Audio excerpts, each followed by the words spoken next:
Hello dear students, welcome to the class zero से hero સિરીઝમાં આજે તમારા માટે ચેપ્ટર છે એ છે ફ્લુઇડ મિકેનિક્સ. તમારા બધા જ ટોપિક ચેપ્ટરના કવર થઈ જશે, પ્લસ શોર્ટ ટ્રિક્સ આપવામાં આવશે કે જે તમને નેટ અને જેડબલ્યુ એક્ઝામમાં કામ લાગશે. તો પહેલામાં પહેલો જે આપણો ટોપિક છે ફ્લુઇડ મિકેનિક્સનો એ છે વેરિએશન વિથ ડેપ્થ. આપણે આપણો ટાઈમ બચાવવા માટે થિયરીના જેટલા બી કોન્સેપ્ટ છે એ પહેલાં જ તમારી સાથે સામે બોર્ડ ઉપર રાખી દેશું કે ફટાફટ તમે સ્ક્રીનશોટ પાડી લો અને બધી વસ્તુ લખી શકો. એમસીક્યુ છે એ બધા જ આપણે સોલ્વ કરશું. પ્રેશર છે એ ઊંડાઈ સાથે ફેરફાર થાય છે, તમને બધાને ખબર છે. કેવી રીતે? તો કે ભાઈ કોઈ પણ તળાવ છે તો એની સપાટી પર જે પ્રેશર લાગે છે એ કેટલું લાગે છે? તો કે વાતાવરણ દબાણ જેટલું લાગે છે, અને એ છે 1 એટમોસ્ફિયર. અને તમે જો ન્યૂટન પ્રતિ મીટર સ્ક્વેરમાં કન્વર્ટ કરો અથવા તો પાસ્કલમાં કન્વર્ટ કરો તો 10⁵ થાય છે. ક્લિયર છે? ત્યાંથી જેમ જેમ જેમ જેમ તમે અંદર જતા જાઓ એમ ઊંડાઈ સાથે ફેરફાર થાય છે, અને એ ફેરફાર કેટલો છે?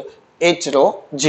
તો માનો કે કોઈ પાત્ર છે એમાં બે બિંદુ છે 1 અને 2, તો બીજા બિંદુ આગળનું જે દબાણ છે એ કેટલું થશે? તો કે ભાઈ P1 પાસે જેટલું દબાણ હશે એટલું તો થવાનું જ છે, પ્લસ એમાં કેટલા એડ કરવા પડશે? ρgh. અને જો તમને વ્યવસ્થિત ખબર હોય તો એ તમને ખબર છે અહીંયા દબાણ કેટલું થશે? તો કે એટમોસ્ફિયર કન્સિડર કરવું પડશે, પ્લસ આ જે હાઇટ છે એ પણ કન્સિડર કરવી પડશે. અત્યારે એની ડિસ્કશન નથી કરવી, આપણને એટલો ફરક જોવો છે કે ભાઈ હાઇટ ઉપર ડિફરન્સ કેટલો આવે છે, કે ρgh જેટલો ડિફરન્સ આવે. હવે આ જ વસ્તુ માનો કે એક બિંદુ આગળ ફાઇન્ડ કરવાની કીધી હોત અને આ ઊંચાઈ માનો કે x લઈ લીધી હોત, તો એક બિંદુ આગળ જવાબ કેટલો હોત? PA plus ρgx. ભેજામાં જાય છે કે નહીં? અને બીજા બિંદુ આગળ કેટલો આવત? PA plus ρgx plus h.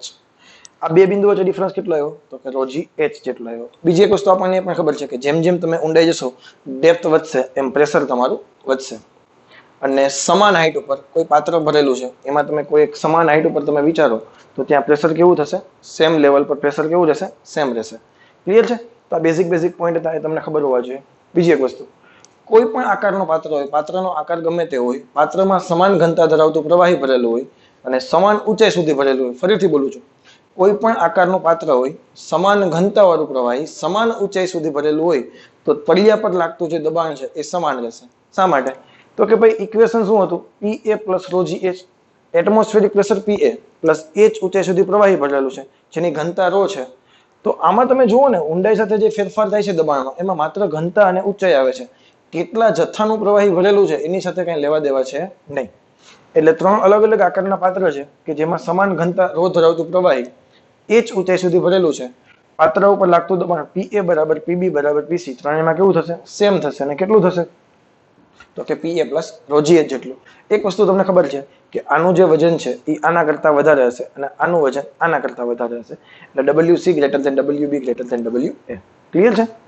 આપણને એક વસ્તુ એ ખબર છે કે ભાઈ સમાન લેવલ પર છે, પ્રેશર સમાન હોય એટલે ઉપર કદાચ ગમે તેવા આકારના પાત્ર હોય ત્યારે તમે જ્યાંથી પ્રવાહી ભરવાની શરૂઆત કરો, આ સાઈડથી માનો કે બૂચ મારી દો, અહીંથી પાણી આવવા દો, તો દરેકમાં સમાન લેવલ પર પ્રવાહી ઉપર વધશે. આકાર ભલે ગમે તે હોય, દરેકમાં સમાન લેવલ પર પ્રવાહી ઉપર ચડે છે. અને સમાન વર્ટિકલ હાઇટ સમાન હોય. આમાં જો ત્રાસી હાઇટની વાત નથી કરતો, એક્ઝેક્ટ વર્ટિકલ હાઇટ છે એ કેવી રહેશે? સમાન રહેશે. તો બસ પ્રેશરના બેઝિક કોન્સેપ્ટ હતા. એના રિલેટેડ જેટલા એક્ઝામ્પલ છે એ ફટાફટ સોલ્વ કરી લઈએ. બે એક્ઝામ્પલ છે, 1 બાય 1 સોલ્વ કરીએ. કે ભાઈ એક તળાવમાં અડધી ઊંડાઈએ દબાણ છે એ તળિયાના દબાણ કરતા 2/3 ગણું છે. ફોર એક્ઝામ્પલ, આ માનો કે તળાવ છે કે જેની ઊંચાઈ છે માનો કે આપણે કેટલી લઈ લઈએ? તળાવની ઊંડાઈ કેટલી લઈ લઈએ? h લઈ લઈએ. તો એની અડધી ઊંડાઈએ દબાણ છે એટલે અડધી ઊંડાઈ અહીંયા થઈ ગઈ. કેટલી ઊંડાઈએ? h/2 ઊંડાઈએ જે દબાણ છે માનો કે એને નામ આપી દઈએ P1. એ તળિયાના દબાણ કરતા 2/3 ગણો છે. અને તળિયા પાસે જે દબાણ છે એ દબાણ કેટલું લખી નાખીએ? P2. તો અડધી ઊંડાઈએ રહેલું દબાણ તળિયાના દબાણ કરતા 2/3 ગણું છે. તો આવી રીતે લખી શકાય કે ન લખી શકાય? P1 છે એ 2/3 P2 જેટલા છે. હવે P1 લખવા શું લખી શકાય? અહીંયા તો એટમોસ્ફેરિક પ્રેશર હોય કે ન હોય? PA. અહીં શું લખી શકાય? PA plus ρg. h કેટલી આવશે? તો કે h/2 બરાબર 2/3. અહીં કેટલા આવશે? એટલે આનું સોલ્યુશન કરી નાખીએ પછી ઓનું કરશું. 2/3 P2 દેખાઈને કેટલા મૂકું? PA plus ρgh. અહીંયા કેટલા થશે? એટમોસ્ફેરિક પ્રેશર PA અને ઊંડાઈ કેટલી છે? ρgh. બ્રેકેટ ઓપન કરો. PA એમ નામ, ρgh એમ નામ. અહીંયા બ્રેકેટ ઓપન કરશો 2/3 PA પ્લસ 2/3 રો જી એચ. આને આ બાજુ જવા દે, રો જી એચ ને ઓલી બાજુ જવા દે. PA minus 2/3 PA is equal to આ રો જી એચ છે, રો જી એચ બાય 2 છે એટલે 1/2 થઈ ગયા ને. અને આમાં બેમાંથી રો જી એચ કોમન કાઢી નાખો તો કેટલા વધશે? અહીંયા વધશે 2/3, આ માઇનસ થઈને આવ્યા એટલે પેલી બાજુ આ 3 આવ્યા, 3 pa by 2 pa એટલે pa by 3 વધ્યા. અને અહીંયા 2 2 4 માંથી 1, 1 ના છેદમાં 6 રો જી એચ. પેજામાં જે હવે કેલ્ક્યુલેશન બહુ ઈઝી છે. 3 2 6 2 આ બાજુ આવવા દે. 2 pa ના છેદમાં rho G is equal to h. બસ બધી વસ્તુ થઈ ગઈ. ચલો એટમોસ્ફિયરિક પ્રેશર કેટલું હોય? 10⁵ ન્યૂટન પર મીટર સ્ક્વેર. 180 ખબર ને 10⁵ પાસ્કલ. આગળનું 1.013 લખવાની જરૂર નથી. છેદમાં રો, પાણીની ઘનતા કેટલી લખી નાખીએ? 10⁻3. ગુરુત્વ પ્રવાહ કેટલા લખી નાખીએ? 10.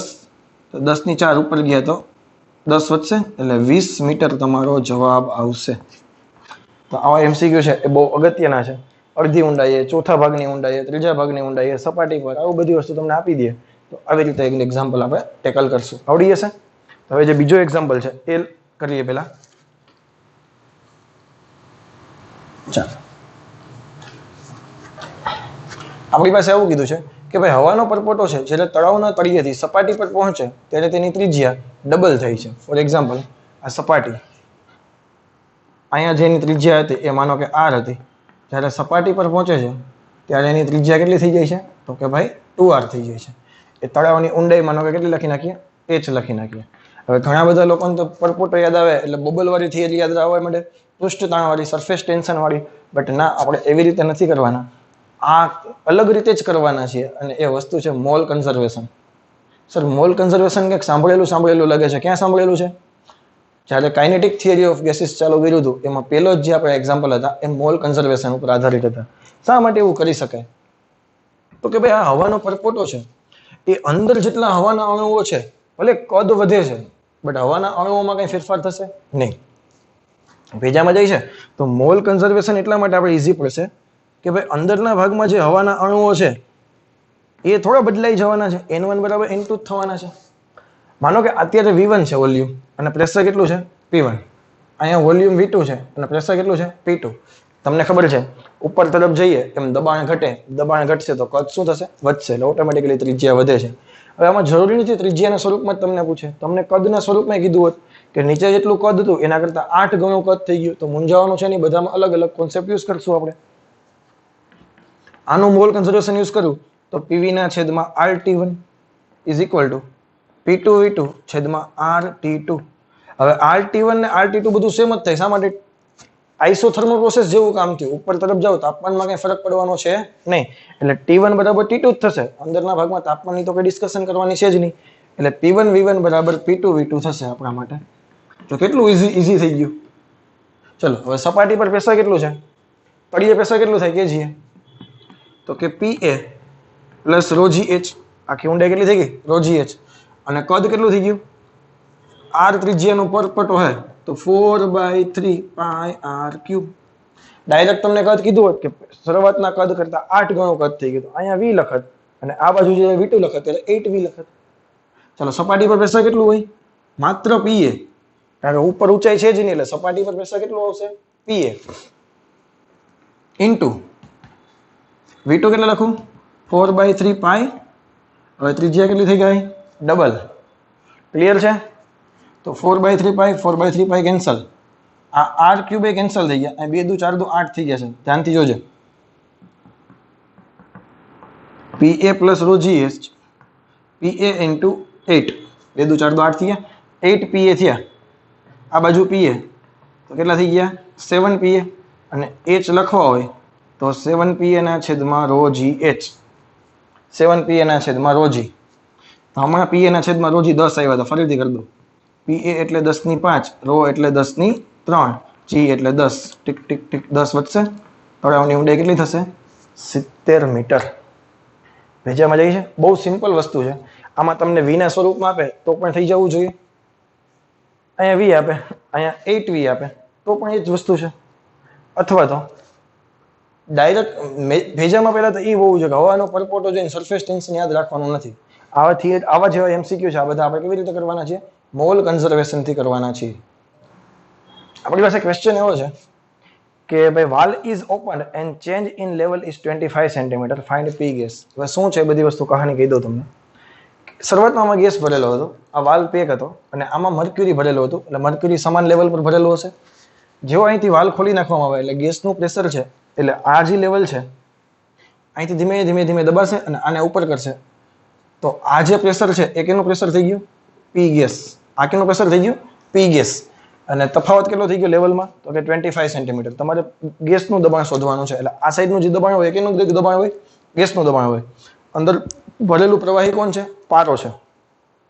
તો આપણે કયો કોન્સેપ્ટ યુઝ કરશું કે ભાઈ સમાન હાઈટ વાળી વિચારો, સમાન હાઈટ પર પ્રેશર કેવું થાય? સમાન. આ બિંદુ માનો કે કોઈ લઈ લઈએ આપણે પી બિંદુ લઈ લઈએ. કયું લઈ લઈએ? પી. તો એક તો જોતા ખબર પડી ગઈ કે પીજી બરાબર પી થશે સમાન હાઈટ પર. હવે પીજી તો મારે જોઈએ છે, આ પી કેટલા થશે? તો કે એટમોસ્ફેરિક પ્રેશર પીએ વત્તા રો GH. આ પીએ રો કેટલી છે? ઘનતા, પ્રવાહીની ઘનતા. G10 H છે તે ઊંચાઈ, ઘનતા આપેલી હોય પ્રવાહીની, તો ડાયરેક્ટ કરી શકશો. અને આ ચક્કરમાં ન પડવું હોય તો એક સરસ મજાની શોર્ટકટ તને આપું છું. શોર્ટ ટ્રીક છે. કેના માટે છે? તો કે જ્યારે પ્રવાહી Hg ભરેલું હોય ત્યારે. કેના માટે છે? તો કે જ્યારે પ્રવાહી પારો ભરેલો હોય ત્યારે. મોસ્ટ ઓફ કેસમાં પારો વધારે હોય છે. તો આવા સંજોગોમાં તને એક વસ્તુ ખબર છે કે ભાઈ 76 સેન્ટીમીટર ઓફ Hg, દબાણનો એકમ યાદ કરાવું છું. 76 સેન્ટીમીટર પારો ભરેલો હોય તો એ જે દબાણ ઉત્પન્ન કરે એ કેના જેટલું દબાણ ઉત્પન્ન કરે? તો કે 1 ATM જેટલું કરે. કેના જેટલું કરે? એક વાતાવરણ દબાણ જેટલું. એટલે એની સંજ્ઞા લખી નાખે PA. ક્લિયર છે? બટ 76 છે, છેદ ઉડાડવામાં થોડુંક અઘરું પડશે, એટલે આપણે કેટલા લખી નાખીએ છીએ? 75 સેન્ટીમીટર ઓફ Hg. એ કેટલા થાય? તો કે એટમોસ્ફેરિક પ્રેશર જેટલા થાય. ક્લિયર છે? તો 1 સેન્ટીમીટર ઓફ Hg કેટલા થાય? તો કે ભાઈ PA છેદમાં 75 થાય. બટ તો H સેન્ટીમીટર કેટલા થાય? 1 સેન્ટીમીટર ખબર પડી ગઈ, તો H સેન્ટીમીટર કેટલા થાય? તો કે P ના છેદમાં 75 ઇન્ટુ H. તો આની યાદ કેવી રીતે રાખશું? વ્યવસ્થિત ગોઠવી નાખો. H centimetre of Hg is equal to H ના છેદમાં 75 ઇન્ટુ PA. આ ટ્રીક કેના માટે? તો રોજી H વાપરવું નહીં પડે. આમાં ઘનતા ને બધી વસ્તુ આવી ગઈ. કેવી રીતે? તો કે ભાઈ PA છે એ તો PH છે. આ કેના માટે છે? તો કે H માટે લખવાનું છે. તો શોર્ટકટ વાપરો કઈ? H ના છેદમાં 75 ઇન્ટુ PA. PA ના PA. H કેટલા સેન્ટીમીટર છે? 25. 25 તેરી 75. તો કેટલા થયા? PA plus 1/3 PA. ટોટલ કેટલા થયા? 4/3 PA. અને જો ડેટા તમને આપેલો હોય તો 10⁵ ન્યૂટન પર મીટર સ્ક્વેર. આ તમારો જવાબ. કઈ છે એની શોર્ટકટ જો આટલી ખબર હોય, શોર્ટ ટ્રીક, તો તમારું કામ ઇઝીલી થઈ જશે. અને તમને માનો કે આમાં એક બીજી વસ્તુ પૂછું. તમને માનો કે ગેજ દબાણ પૂછેલું હોય, ખબર ને ગેજ દબાણ? ગેજ દબાણ શું છે? દબાણનો તફાવત માપે. કોણ માપે? મેનોમીટર નામનું જે સાધન છે એ દબાણનો તફાવત માપે. અને દબાણનો તફાવત કેટલો હોય? ગેજ દબાણ રો GH જેટલો હોય. ખબર કે નહીં? તો ગેજ દબાણ છે P ગેજ એ કેટલું હોય? રો GH જેટલું હોય. બટ આ તો કેના માટે છે? Hg માપે. Hg માટે રો GH માપવું હોય તો શું લખવાનું? H ના છેદમાં 75 ઇન્ટુ PA. 25 ના છેદમાં 75 કેટલા થયા? PA/3. આ P ગેજ દબાણ આવી ગયું. અને MCQ માં કદાચ જો કોઈ જગ્યાએ હોય તો P ગેજ દબાણ છે રો GH થાય કે નહીં? તો એ H ના સમપ્રમાણમાં હોય. જેમ H વધારે એમ ગેજ દબાણ કેવું થશે? વધારે. ક્લિયર છે કે નહીં? ગેજ દબાણ એટલે બીજું કાંઈ નથી, દબાણનો તફાવત છે. અને કોણ માપે? તો કે મેનોમીટર નામનું સાધન માપે. તો પહેલા ટ્રીક તને મગજમાં ઘૂસી ગઈ? ક્લિયર છે? તો આના પછીનો જે આપણો ટોપિક છે એ હવે છે યુટ્યુબ મેનોમીટર. તો યુટ્યુબ મેનોમીટરમાં કેવું હોય છે હવે? તો કે ભાઈ એક યુ આકારની કાચની નળી હોય છે કે જેમાં કોઈ પ્રવાહી ભરેલું હોય છે. માનો કે અત્યારે એમાં પારો ભરેલો હતો Hg. તો એનું લેવલ કેવું રહે? બંને સાઈડની નળીમાં લેવલ કેવું રહે? સેમ રહે. હવે જે એની ડાબી બાજુની ભુજા છે એ ડાબી બાજુની ભુજામાં કોઈ એક રો1 ઘનતાવાળું પ્રવાહી H1 ઊંચાઈ સુધી ભરવામાં આવે છે. અને જમણી બાજુના એક ભુજામાં રો2 ઘનતાવાળું પ્રવાહી H2 ઊંચાઈ સુધી ભરવામાં આવે છે. હવે એવું માની લઈએ કે ભાઈ રો1 ગ્રેટર ધેન રો2 છે. રો1 ગ્રેટર ધેન રો2 છે. આની જે ઘનતા છે એ વધારે છે. એટલે આ પ્રવાહી છે આ નીચેના ઘનતાને રોને ધક્કો મારશે. રો ઘનતાવાળું પ્રવાહી Hg છે એને ધક્કો મારશે એટલે આ નળીમાં ઉપર ચડશે અને અલ્ટિમેટલી બંનેના બેલેન્સ થઈ જશે. ત્યારે આ જે પ્રેશરનો ડિફરન્સ આવે છે ડેલ્ટા એચ, એ મારે ડેલ્ટા એચ જોઈએ છે. ગ્લિસરીન મતલબ પારાના જે લેવલનો ડિફરન્સ આવે છે એ ડેલ્ટા એચ આપણે જનરલી યુટ્યુબ મેનોમીટરની મદદથી શોધતા હોઈએ છીએ. તો આવા કિસ્સામાં આપણે કઈ રીતે કરતા હતા? તો કે ભાઈ સમાન હાઈટ પર પ્રેશર કેવું હોવું જોઈએ? સમાન. સમાન હાઈટ પર પ્રેશર કેવું હોવું જોઈએ? સમાન. તો અહીંયા પ્રેશર કેટલું થશે? તો કે ઉપરનું એટીએમ પેલા તો લખી નાખ પીએ ρ1 GH1 ρ1 GH1 is equal two આનું પેલા કેટલું લખી નાખો એટીએમ પીએ વત્તા આમાં બે ભાગ છે. એક રો ઘનતાવાળું પ્રવાહી છે એ ડેલ્ટા એચ ઊંચાઈ સુધી ભરેલું છે વત્તા ρ2 ઘનતાવાળું પ્રવાહી છે એ H2 ઊંચાઈ સુધી ભરેલું. બંનેમાં પીએ તો કેન્સલ થઈ ગયા કે નહીં? તો બંનેમાં વધ્યું શું? ρ1 GH1 GG પણ કેન્સલ થાય છે બટ આપણે જે G કેન્સલ નથી કરતો. તો આની ટ્રીક તને આપું છું. તારે શું કરવાનું? લેફ્ટ હેન્ડ સાઈડ છે ને ρGH is equal to right hand side ρGH. આ તારી ટ્રીક થઈ ગઈ. આ તો અત્યારે મેં ડાબી બાજુ એક પ્રવાહી ભરેલું છે, બાજુમાં મેં જો એક એક્ઝામ્પલ આપેલો છે એમાં ડાબી બાજુ બે પ્રવાહી ભરેલા છે. તો લેફ્ટ હેન્ડ સાઈડના ρGH નો સરવાળો is equal to right hand સાઈડના ρGH નો સરવાળો. આની મદદથી આ આપણી ટ્રીક છે. બહુ ફટાફટ MCQ સોલ્વ થઈ જશે યુટ્યુબ મેનોમીટરના. કેવી રીતે? તો કે ભાઈ લેફ્ટ હેન્ડ સાઈડ પર લગાવવું તો કેવી રીતે લગાવીશ? ρGH ઘનતા બોલો તો કે 2 રો G ના G ઊંચાઈ કેટલી છે? H. આ બીજા પ્રવાહી માટે વિચારો. ઘનતા બોલો તો કે રો G ના G ઊંચાઈ કેટલી છે? તો કે 2H. ડાબી બાજુ ઘનતા બોલો ρ/3 G ના G ઊંચાઈ બોલો તો કે 3H. હજી આ એક છે ને ઘનતા કેટલી છે ગ્લિસરીનની રો G ના G ઊંચાઈ કેટલી છે? Delta H. ક્લિયર છે? તો 2ρGH અને 2ρGH કેટલા થઈ ગયા? 4ρGH. આ ત્રણ કેન્સલ થઈ ગયા. ρGH plus ρG delta H. બધામાંથી રોજી કોમન કરી નાખો અને ઉડાડી દો બે બાજુ. તો 4H બરાબર H પ્લસ ડેલ્ટા H. આ બાજુ ગયા તો 3H થઈ જશે. આ તારો આન્સર. ભેજામાં જઈ છે. બહુ સિમ્પલ છે. આ ટ્રીક ખાલી યાદ રાખવાની. લેફ્ટ હેન્ડ સાઈડ ρGH નો summation is equal to right hand side ρGH નો summation. Pressure atmospheric pressure add કરવાની જરૂર પડશે નહીં. હજી આવો એક એક્ઝામ્પલ છે એ સોલ્વ કરીએ. યુ આકારની સમાન આડછેદવાળી એક નળીમાં પારો ભરેલ છે. તેની એક ભુજામાં 10 સેન્ટીમીટર સુધી ગ્લિસરીન કે જેની સાપેક્ષ ઘનતા કેટલી આપેલી છે? 1.3. તો ગ્લિસરીન છે એક ભુજામાં 10 સેન્ટીમીટર એટલે કે 0.1 મીટર સુધી ભરેલું છે. બીજી ભુજામાં જ્યાં સુધી બંનેની ઊંચાઈ સમાન ના થઈ જાય ત્યાં સુધી તેલ ભરવામાં આવે છે કે જેની ઘનતા કેટલી છે? 800 kg પર મીટર ક્યુબ. હવે ગ્લિસરીનની ઘનતા વધારે છે, આની 800 છે. તો આ જો તમે ધ્યાનથી જુઓ સાપેક્ષ ઘનતા 1.3 છે. આ તને ખબર હશે કે ભાઈ સાપેક્ષ ઘનતા છે એ કોને કહેવાય? રિલેટિવ ડેન્સિટી કોને કહેવાય? તો કે ભાઈ પદાર્થની ઘનતા છેદમાં પાણીની ઘનતા. તો પદાર્થની ઘનતા તારે જોતી હોય તો કેટલી થશે? સાપેક્ષ ઘનતા છેદમાં પાણીની ઘનતા. સાપેક્ષ ઘનતા કેટલી આપી? 13.6. પાણીની ઘનતા કેટલી છે? 1000. તો આ કેટલા થઈ ગયા? 13600. કેટલા થઈ ગયા? 1.3 છે ને. આ કેટલા થઈ ગયા? 1300 kg પર મીટર ક્યુબ. કેની ઘનતા થઈ ગયા? ગ્લિસરીનની એટલે કે ρ1. ρ1 કેટલા થઈ ગયા? 1300 kg પર મીટર ક્યુબ. કેટલી ઊંચાઈ સુધી ભરેલું હતું? 10 સેન્ટીમીટર એટલે કે 0.1 મીટર. હવે આ બાજુની ઘનતા વધારે છે, ધક્કો મારશે અહીંથી. આમાં શું ભરેલું છે? પારો. આ જે ભરેલું છે એ શું છે? પારો. એ પારો ભરેલ છે અહીંથી ઉપર ચડશે અને ત્યાં સુધી તેલ ભરવાનું કે જ્યાં સુધી બંનેની ઉપરની ઊંચાઈ છે કેવી ના થઈ જાય? સમાન ના થઈ જાય. હવે તમારે ગોતવાની છે તેલ કેટલી ઊંચાઈ સુધી તમારે ભરવું પડે. ρ1 ખબર પડી ગઈ, H1 ખબર પડી ગઈ. ρ2 કેટલી છે? ડાયરેક્ટ આપણે કહી દીધી છે. કેટલી?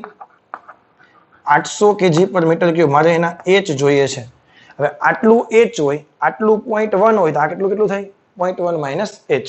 આકૃતિ તમને આપેલ નથી, મેં દોરેલી છે. ક્લિયર છે? તો આપણી જે ટ્રીક હતી એ જ ટ્રીક યુઝ કરો. આની ઘનતા માનો કે લખી નાખો રો લેફ્ટ હેન્ડ સાઈડ. તો કે ભાઈ ρ1 GH1 is equal to right hand side 2 છે ρ2 GH વત્તા આની રો લખી નાખો ρG 0.1 માઇનસ h. બસ બધામાંથી g કાઢી નાખો, કિંમત મૂકતા જાઓ. રો 1 કેટલા છે તો કે 1300. કેટલી ઊંચાઈ સુધી તો કે 0.1 સુધી. રો 2 કેટલા છે તો કે 800. કેટલી ઊંચાઈ સુધી તો કે h ઊંચાઈ સુધી. રો કેટલા છે, પારાની ઘનતા 13600 થશે. આને વ્યવસ્થિત ગુણાકાર કરશો એટલે 13600 0.1 માઇનસ h. આને સોલ્વ કરશો એટલે તમને h મળી જશે. 10 વડે ભાંગી નાખો તો 130 થઈ ગયા. પોઈન્ટ વડે ગુણશો એટલે 800h. બ્રેકેટ ઓપન કરી નાખો. 0.1 વડે મલ્ટીપ્લાય કરશે એટલે 1360 માઇનસ 13600h. 13600 આને આ બાજુ આવે છે અને આ માઇનસ વાળું બાદ થઈને આ બાજુ આવશે. 13600 માંથી 800 પેલા જવા દો એટલે પેલા 800 જશે એટલે 12800 થઈ જશે. કેટલા થશે 12800. એ માઇનસ થઈને આ બાજુ એટલે પ્લસ થઈ ગયા અને 130 ઓલી બાજુ ગયા એટલે કેટલા થયા 60 માંથી પેલા તો 100 જાય એટલે 1260. એમાંથી 30 ગયા એટલે 1230. તો h બરાબર 1230 ના છેદમાં 1208 12800. આ મીટર આવ્યા. કેમાં આવ્યા મીટર. અને 100 વડે મલ્ટીપ્લાય કરી નાખો એટલે કેવો આન્સર આવશે તમારો સેન્ટીમીટર. અને સોલ્વ કરો તમે 0000 એપ્રોક્સિમેટ 9 સમથિંગ આન્સર કંઈક આવતો હશે. ટીક ટીક થોડોક કંઈક આન્સર આવશે. 9 પોઈન્ટ આન્સર કંઈક હશે. ક્લિયર છે? તો આ તમારી એક વખત એક્ઝામમાં પૂછાઈ ગયેલો ક્વેશ્ચન છે. મેં રિપીટ એટલા માટે કર્યો તો આવા કોઈ એક્ઝામ્પલ હોય તો તમને આવડી જવો જોઈએ. કંઈ છે નહીં. લેફ્ટ હેન્ડ સાઈડ રો જી એચ નો addition is equal to right hand side rho G H નો એડિશન. એક એક્ઝામ્પલ તમને હોમવર્કમાં કરવા માટે આપું છું, પ્રેક્ટિસ માટે, તો તમને આવડી જશે. ઓકે, તો હવેનો જે ક્વેશ્ચન છે એ તમારે જાતે કરવાનો છે. આ ક્વેશ્ચનમાં રકમ જુઓ તમે તો કે ભાઈ એક યુટ્યુબ મેનોમીટરમાં ઓઇલ ભરેલું હતું. એમાં જમણી બાજુની ભુજામાં તમે પાણી એડ કરો છો. કેટલી ઊંચાઈ સુધી પાણી એડ કર્યું તો કે L ઊંચાઈ સુધી પાણી એડ કર્યું છે. તો ડેટા તમને આપેલા છે કે પાણીની ઘનતા તમને આપેલી છે 1000 kg પર મીટર ક્યુબ. તેલની ઘનતા તમારે જોઈએ છે. L તમને આપેલા છે 135 mm અને D તમને આપેલા છે 12.5 mm.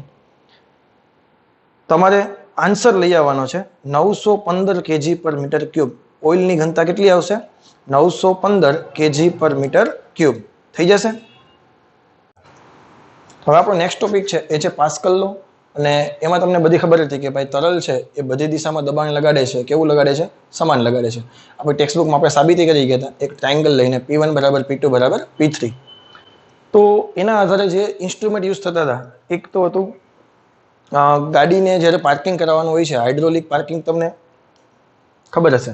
પ્લસ હાઇડ્રોલિક બ્રેક આવે છે. નાના એવા બ્રેકના ફોર્સથી પેન્ડલથી ખાલી નાનો એવો બ્રેક લગાવીએ તો પણ આપણી મોટી ગાડી છે એ તમારી રોકાઈ જાય છે. હાઇડ્રોલિક લિફ્ટ છે કે પેન્ડલથી ખાલી ઓપરેટર છે પેન્ડલ દબાવે અને તમારી ગાડી છે આખી ઊંચી થઈ જતી હોય છે.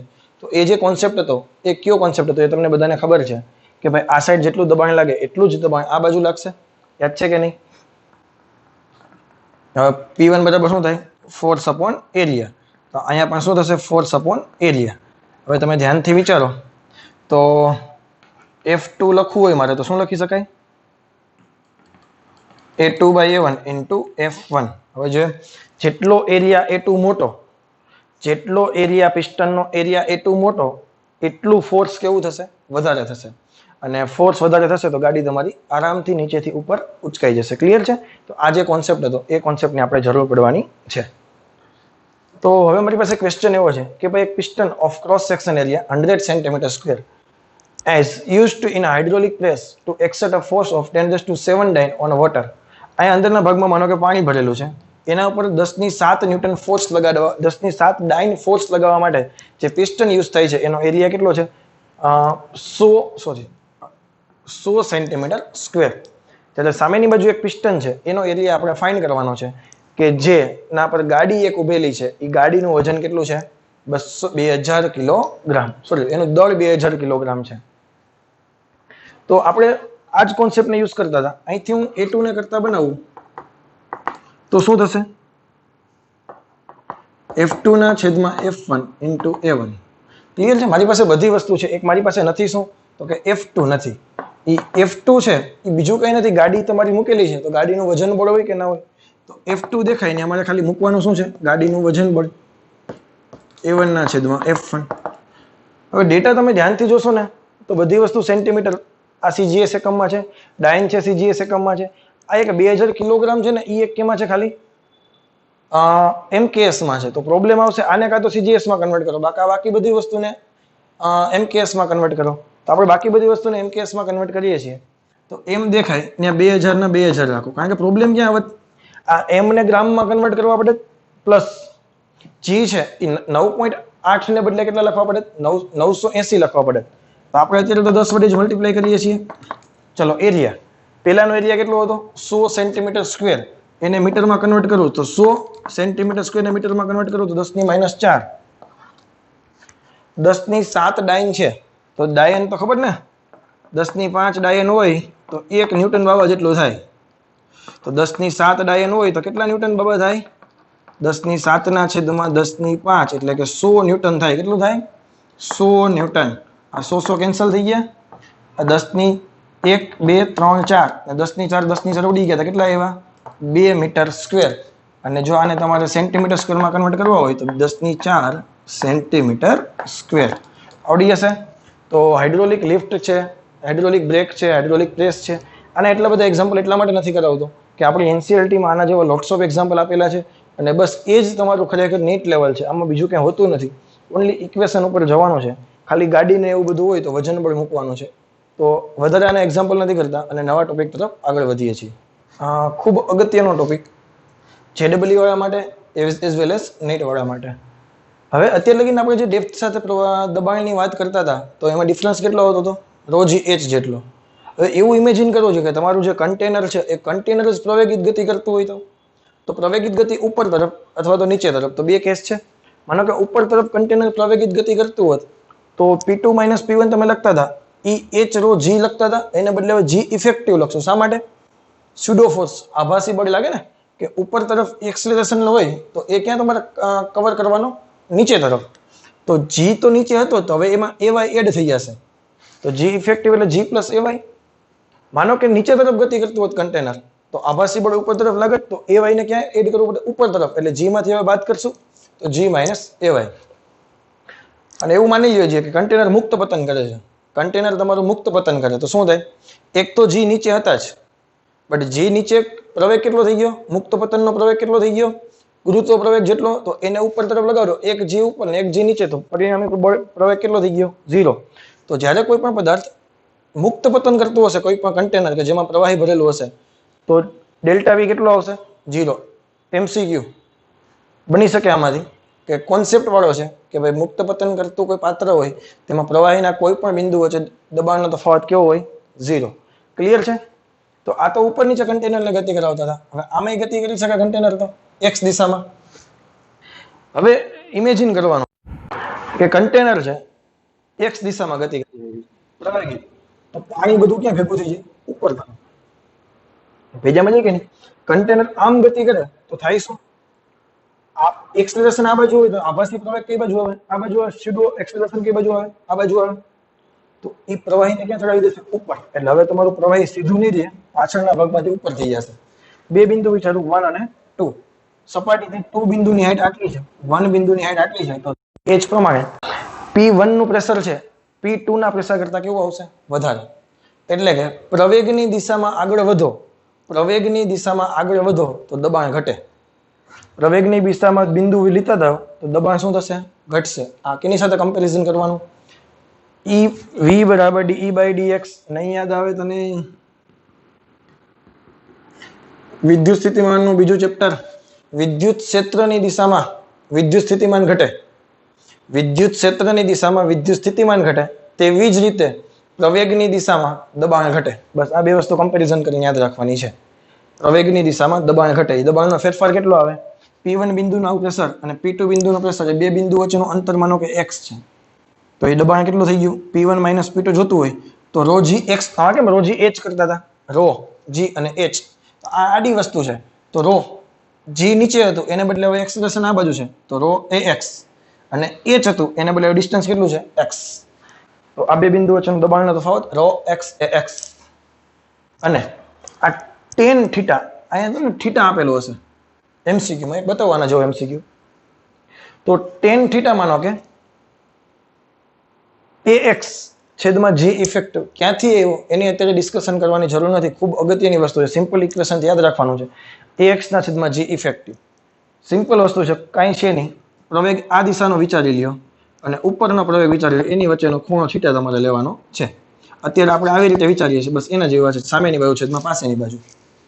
તો tan થીટા બરાબર ax ના છેદમાં જી ઇફેક્ટિવ. હવે જી ઇફેક્ટિવ છે એટલે જી તો વર્ટિકલ હાઇટ માટે હોય, ઊંચી મતલબ આ જે પોઝિશન છે એના માટે જી ઇફેક્ટિવ કહેવાય અને આડી જે પોઝિશન છે એના માટે એક્સ હોય. તો આડી દિશાનો પ્રવેગ એક્સ છેદમાં ઊભી દિશાનો પ્રવેગ જી ઇફેક્ટિવ. હવે કન્ટેનર છે ખાલી આમ જતું હોય તો જી ઇફેક્ટિવ આવે નહીં. પાછું બોલું, કન્ટેનર ખાલી આમ જ જતું હોય તો જી ઇફેક્ટિવ આવે નહીં. તો tan થીટા બરાબર ખાલી ax લખી નાખશું. તો tan થીટા માનો કે એક્સેલરેશન ઓફ y છે ઉપર ડાયરેક્શનમાં અહીં બતાવું. એક્સેલરેશન ઓફ y છે એ 0 છે તો tan થીટા કેટલા થઈ જશે? ax ના છેદમાં માત્ર g. ખાલી શું આવશે? g. કારણ કે પ્લસ ઓર માઇનસ ay કેવા થઈ ગયા છે? 0. બાકી ઉપર તરફ જતું હોય આમે જતું હોય તો ઇક્વેશન શું થશે? tan થીટા બરાબર ax. ઉપર તરફ જાય છે એટલે g ઇફેક્ટિવ કેટલો થઈ ગયો? g plus ay. તો tan થીટા બરાબર ax ના છેદમાં g પ્લસ ay. નીચે તરફ આવતું હોય તો tan થીટા બરાબર ax ના છેદમાં g માઇનસ ay. અને ઉપર નીચે જતું જ ન હોય, માત્ર આમ જતું હોય તો tan થીટા બરાબર ax ના છેદમાં g ઇફેક્ટિવ. સર આમે ન જતું હોય તો પાત્ર સ્થિર જ કહેવાય કે નહીં? પાત્ર સ્થિર જ કહેવાય તો દરેક બિંદુ આગળ દબાણ કેવું થાય? સમાન થાય. સમાન લેવલ પર દબાણ કેવું થશે? સમાન. આ બધી વસ્તુ ભેજામાં જાય છે. આવી બધી વસ્તુ હોય છે. એકાદું એક્ઝામ્પલ આનો કરીએ તો એમસીક્યુ એવો છે કે ભાઈ ફાઇન્ડ ax સચ that theta is equal two 30 degree. એટલો પ્રવેગથી તમે કન્ટેનરને ગતિ કરાવો કે જેથી કરીને આ જે એંગલ થીટા હતો એ કેટલાનો બની છે? 30 નો. તો ઉપર નીચે તો ગતિ થતી નથી તો ઇક્વેશન તો તને ખબર છે, tan theta is equal to ax ના છેદમાં g ઇફેક્ટિવ. ઉપર નીચે ગતિ નથી થતી એટલે ax ના છેદમાં ખાલી g જ આવશે કે નહીં? ચલો tan 30 મૂકી દો into g is equal to ax. તો ax tan 30 કેટલા થાય? sin 60 by cos 60. sin 30 1/2 1/√3. ચાલો tan 30 કેટલા થશે? g બાય ટોટલ તમારો આન્સર કેટલો આવશે? g by √3. તો આવો બસ એકદમ નાનો એમસીક્યુ આટલું કેવું હતું, પણ જો એક વખત કોન્સેપ્ટ શીખી ગયા હોય તો આપણને આવડે. તો હવે આના પછીનો નેક્સ્ટ ટોપિક એટલે કે આર્કિમિડીઝ પ્રિન્સિપલ. ખૂબ અગત્યનો પોઈન્ટ છે, ચાલો શીખી લઈએ. આર્કિમિડીઝ પ્રિન્સિપલ આપણને ખબર છે, જ્યારે કોઈ પદાર્થને પ્રવાહીમાં આખો ડુબાડી દઈએ અથવા તો અંશતઃ ડુબાડીએ એટલે કે થોડોક ડુબાડીએ તો આપણને વિરુદ્ધ દિશામાં એટલે કે આપણે હાથ ધક્કો ડુબાડતા હોય તો વિરુદ્ધ દિશામાં આપણને એક ધક્કાનો અનુભવ થાય છે, એક થ્રસ્ટનો અનુભવ થાય છે. આ જ બળ છે એને કહેવાય ઉત્પ્લાવક બળ અથવા તો અપથ્રસ્ટ. બાયોન્સી પ્રિન્સિપલ એ બધી વસ્તુ એક જ છે. તો ખરેખર શા માટે આવું થાય છે એનું રીઝન તને સમજાવું કે ભાઈ કોઈ પણ બ્લોકને તમે ડુબાડી દો કે એ બ્લોકની ઊંચાઈ માનો કે h છે તો ઉપરની સપાટી h1 ઊંડાઈએ છે, નીચેની સપાટી h2 ઊંડાઈએ છે.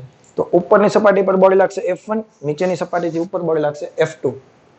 હવે F2 બરાબર P2 ઇન્ટુ A, P બરાબર F upon A પરથી F1 is equal two P1 into A. હવે P1 ઇન્ટુ A નીચે તરફ છે, P2 ઇન્ટુ A ઉપર તરફ છે.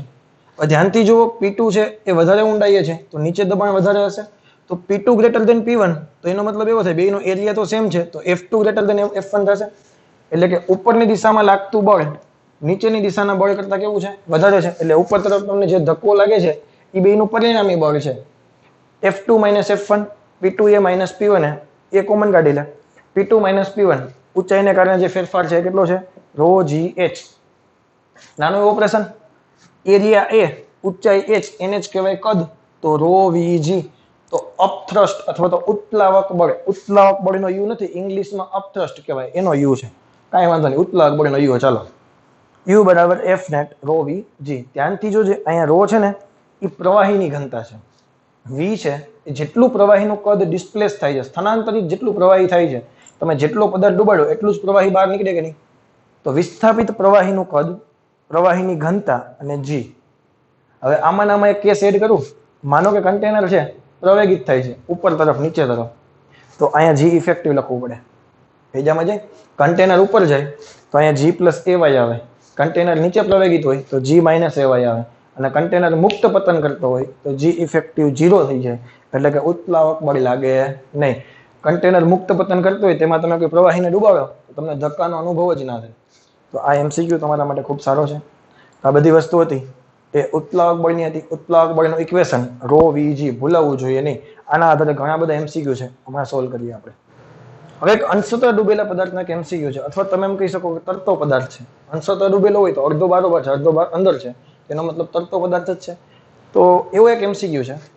તો પહેલા તો એ માની કે કોઈ પણ પદાર્થ તરે ક્યારે, તો કે ભાઈ એનું નીચે તરફ જે વજન બળ લાગતું હોય અને ઉપર તરફ જે ઉત્પ્લાવક બળ લાગતું હોય, એટલે કે નીચે તરફનું વજન બળ mg અને ઉપર તરફનું ઉત્પ્લાવક બળ u, બંને કેવા થવા જોઈએ? સમાન. તરવા માટેની શરત શું છે? કોઈ પણ પદાર્થને તરવા માટે ઉત્પ્લાવક બળ ઇઝ ઇક્વલ ટુ વજન બળ થવું જોઈએ. હવે આપણે જે પદાર્થને ડૂબાડેલો છે પ્રવાહીમાં, એનો 1/4 ભાગ છે. 1/4 portion of the body is immersed in liquid. ચોથા ભાગનો પદાર્થ છે પ્રવાહીમાં ડૂબાડી દીધો છે. પદાર્થની તમારે ઘનતા જોઈએ છે. હવે આની ઘનતા તમને 1 ગ્રામ પર સીસી. હવે સીસી એટલે સેન્ટીમીટર ક્યુબ જ છે. આપણે એન્જિનના સીસી હોય છે, એમાં પણ મેં તમને વાત કરી હતી કે એ સીસી છે એ બીજું કાંઈ નથી, સેન્ટીમીટર ક્યુબમાં તમારા એન્જિનના સિલિન્ડરનું તમને કદ આપે છે. બુલેટનું એન્જિન 350 સીસી છે, એનો મતલબ એમ થાય કે બુલેટના એન્જિનનું કદ છે એ 350 સેન્ટીમીટર ક્યુબ છે, એના સિલિન્ડરનું કદ ટૂંકમાં એમ. તો ગ્રામ પર સીસી તમને ઘનતા આપેલી છે. તમારે પદાર્થની ઘનતા જોઈએ છે, તો ઘનતા સંજ્ઞા મિક્સ ના થઈ જાય એટલે આને હું કેવી કહી દઉં છું? સિગ્મા. તો ઉત્પ્લાવક બળનું સમીકરણ શું છે ભાઈ? તો કે rho V g is equal to mg. G g cancel. આ રો કેની છે?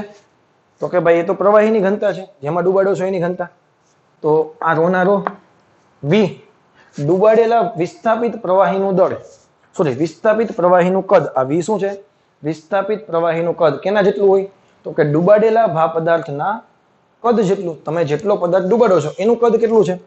તો કે ભાઈ આનો એરિયા માનો કે એ લખી નાખો. ચાલો, આ જે કદ જે પદાર્થ ડૂબાડતા હતા એનો એરિયા કેટલો હતો? એ. હવે કેટલી તમે ડૂબાડ્યો છે? માત્ર h/4 ડૂબાડ્યો છે. તેની હાઈટ કેટલી થઈ ગઈ? h/4. આ થઈ ગયું volume. Area into height is equal two દળ. હવે દળ કેવી રીતે લખવાનું? રો ઇન્ટુ વી, ઘનતા ગુણ્યા કદ. બટ પદાર્થની ઘનતા કેટલી છે? સિગ્મા. અને પદાર્થનું કદ કેટલું છે? તો કે આખું કદ લખવાનું છે a into h. ah cancel થઈ ગયા. તો સિગ્મા બરાબર કેટલા આવ્યા? Rho by 4. આ કેટલા હતા? 1/4 ગ્રામ પર સીસી. આ તમારો આન્સર. બટ એક વસ્તુ મારી વાત હંમેશા ધ્યાન રાખજે, આ કી પોઈન્ટ છે તારા માટે. ખાડો મોટામાં મોટો, તું જ્યારે રોવીજી બરાબર mg લખતો હોય તો તું જીજી કેન્સલ કરીશ. રોવી બરાબર m. આ વી છે ને એ શું છે? ડૂબેલા ભાગનું કદ ખાલી. ક્લિયર છે? આ m છે ને એ તું સિગ્મા ઇન્ટુ વી લખે છે. બટ મોટી ભૂલ અહીંયા થશે. અહીંથી બે ભાગ પાડું છું. એક હું નક્કર પદાર્થ લખું છું અને એક હું પોલો પદાર્થ લખું છું. નક્કર પદાર્થ હોય ને, તો નક્કર પદાર્થ એટલે કે માનો કે નક્કર સિલિન્ડર છે, નક્કર નળાકાર હોય, તો એનું દળ છે એ આખા નળાકારમાં ફેલાયેલું હોય કે નહીં, તો તમારે દળ લખવાનું. બટ અહીંયા તમે જ્યારે કદ લખો ને, તો એ કદ કેટલું લખવાનું કે જેટલા ભાગમાં માત્ર દળ છે એટલું જ. કેવી રીતે? એમ ન ખબર પડતી હોય તો માનો કે આ સિલિન્ડર છે, એનો એરિયા એ થઈ ગયો, ઊંચા એ જ થઈ ગયો, ભરેલો હોય, લાખું દળ બધામાં હોય કે નહીં, તો આનું વી લખવું હોય ને તો એ h લખાય. જેવી રીતે મેં અહીંયા લખ્યું, કારણ કે નક્કર પદાર્થ હતો એવું માની લીધું આપણે. હવે પોલો પદાર્થ હોય તો શું હોય? માનો કે પોલો સિલિન્ડર હોય તો આવી રીતે બે ભાગ હોય કે નહીં. હવે તમે વિચારો, આનું દળ કેમાં હોય? ખાલી માત્ર આટલા ભાગમાં હોય. તો આવા કિસ્સામાં તારે કદ લખવું હોય તો શું લખવું પડે? આવા કિસ્સામાં કદ શું લખી શકાય? અંદરના ભાગનો બહારના ભાગનો પેલા એરિયા લખીને કદ લખી નાખવાનું, માઇનસ અંદરના ભાગનું કદ. નો ખબર પડી. બહારના ભાગનું કદ લખી નાખવાનું, માઇનસ અંદરના ભાગનું કદ લખી નાખવાનું. એટલે માત્ર જે પીવીસી નો પેલો પાઇપ હોય તો અંદર હોલો, તો પાઇપનું દળ છે ને જેટલા ભાગમાં જે કદમાં છે એટલા જ કદ તારે લખવાનું છે. તો એમ લખવામાં ખબર પડી. ક્યું લખશું? પોલો નળાકાર કે એવું કોઈ પોલો પદાર્થ હોય તો થોડો કોમ્પ્લિકેટેડ કેસ છે, બાકી નક્કરમાં તો કઈ પ્રોબ્લેમ છે નહીં. તો આ એક વસ્તુ તારા ભેજામાં હોવી જોઈએ. તો આ એક તરતા પદાર્થનો કેસ કરેલો હતો. આવો જ એક કેસ છે એ ડૂબેલા પદાર્થનો હોય તો શું કરવાનું? તો જ્યારે કોઈ પદાર્થ સંપૂર્ણ પાણીમાં ડૂબી જાય અથવા સંપૂર્ણ પ્રવાહીમાં ડૂબી જાય ત્યારે એક સરસ મજાનો નવો કોન્સેપ્ટનો ઉદ્ભવ થાય છે, અને એ કોન્સેપ્ટ છે એપેરેન્ટ વેઇટ, આભાસી વજન. કેવી રીતે? તો કે ભાઈ પહેલા તો કોઈ પણ પદાર્થ પ્રવાહીમાં ડૂબે ક્યારે, તો કે એનું વજન બળ છે એ ઉત્પ્લાવક બળ કરતા કેવું હોવું જોઈએ? વધારે હોવું જોઈએ. હવે હું ઉત્પ્લાવક બળનું ઇક્વેશન લખું છું. ઉત્પ્લાવક બરાબર શું લખાય? Rho V g. આ વી શું છે?